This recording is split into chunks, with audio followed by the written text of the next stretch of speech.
Alright, Jerry, so what are we doing today? We're going to JDMYard to get the Honda Flash Pro. So we're going to have a track day tomorrow, and the car's electronically limited to 180 kilometers per hour. So we're going to go get the Flash Pro, undo the speed limiter, and also improve engine response and throttle response as well at the same time. So once again, welcome to the Go Garage FD2R test car.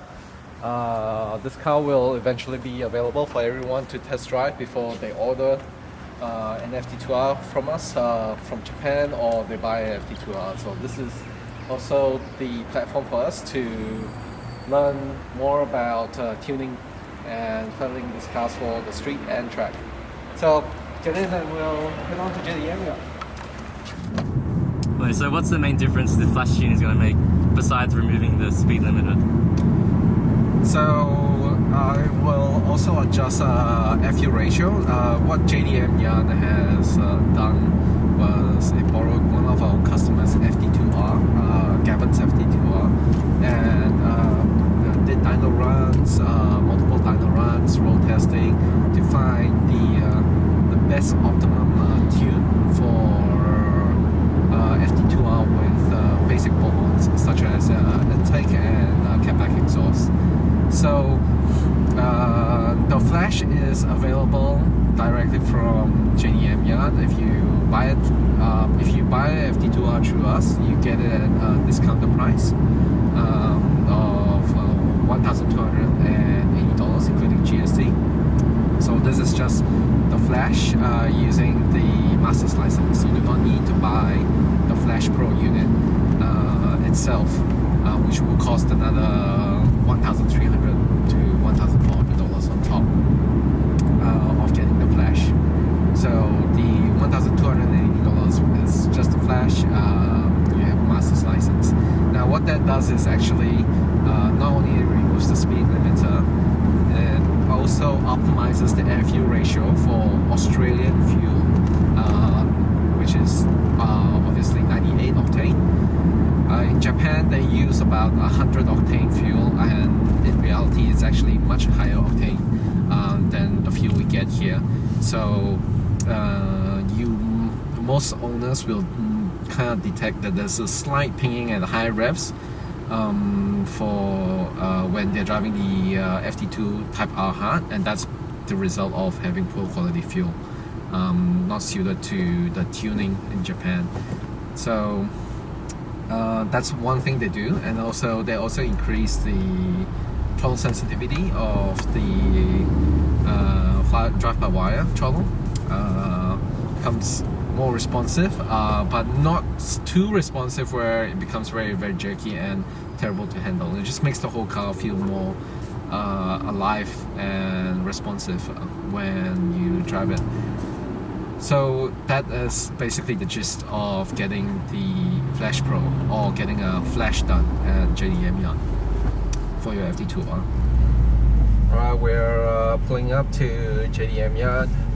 They are extremely busy. It's the end of financial year for them.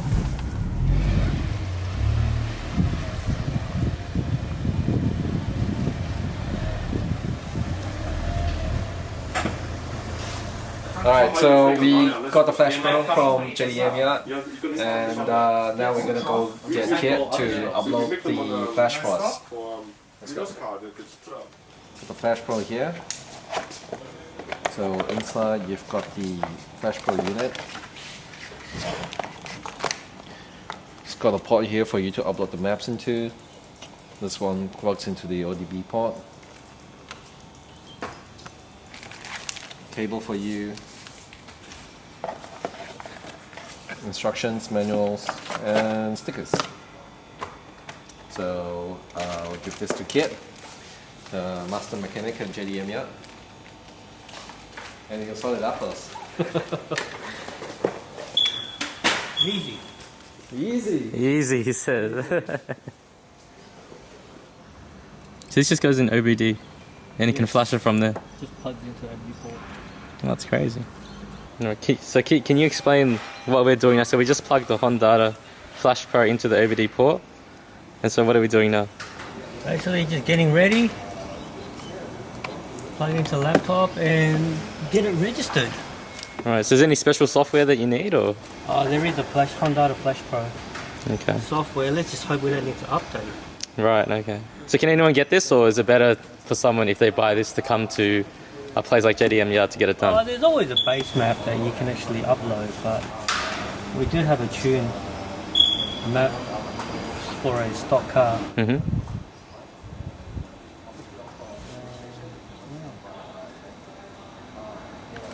It's always best to get it tuned, as every car is not always the same. Yep. Some might run good, some might run bad.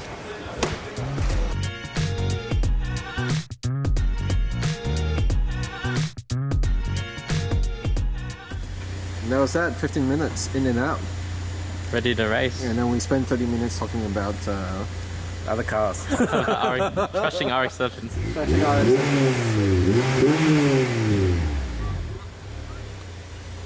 It smells more powerful.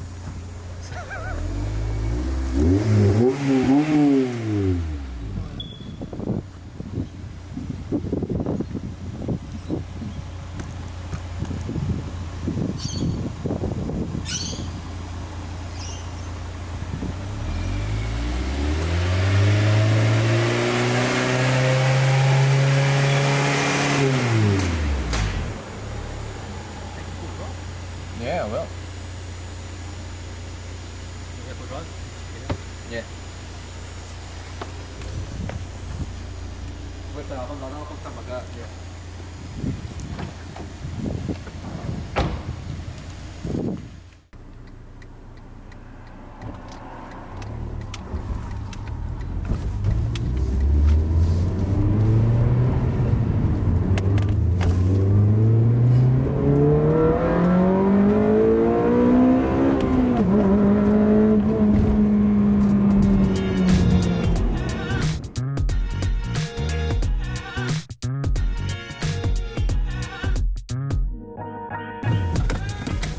Alright guys, we just got the reflash done at JDMYard, and already it's the pedal's very noticeably responsive now. You just kind of have to nudge it to just accelerate instead of like a full-on pedal movement.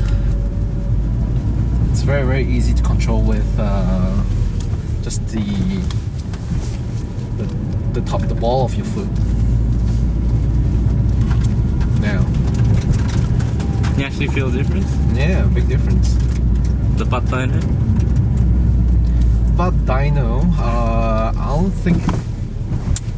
don't think it made more power, Right.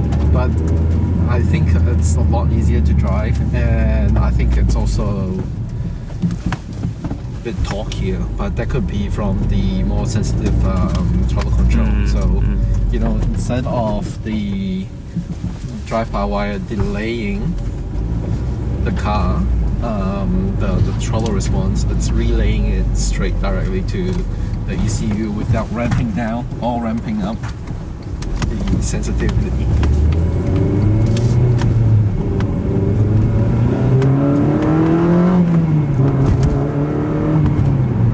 So now the VTEC engages are even lower. Now it starts at 4,000 and it will go all the way to 8.5 or 9.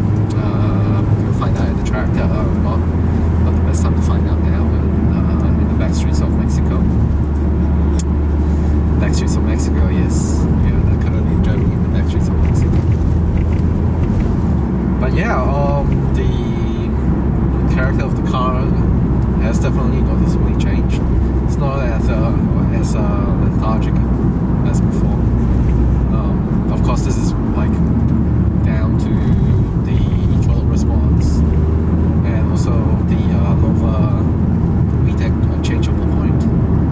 You've got a much better mid-range now, more efficient lower end, lower range, and you know, hopefully the weather holds out. It's going to be dry tomorrow. We're going to test this on the track at SMSB GP circuit layout. see if the speed limiter has been removed. Oh, that's a nice FD2R. And that's it for this video. Bye. Remember to hit the like and subscribe button.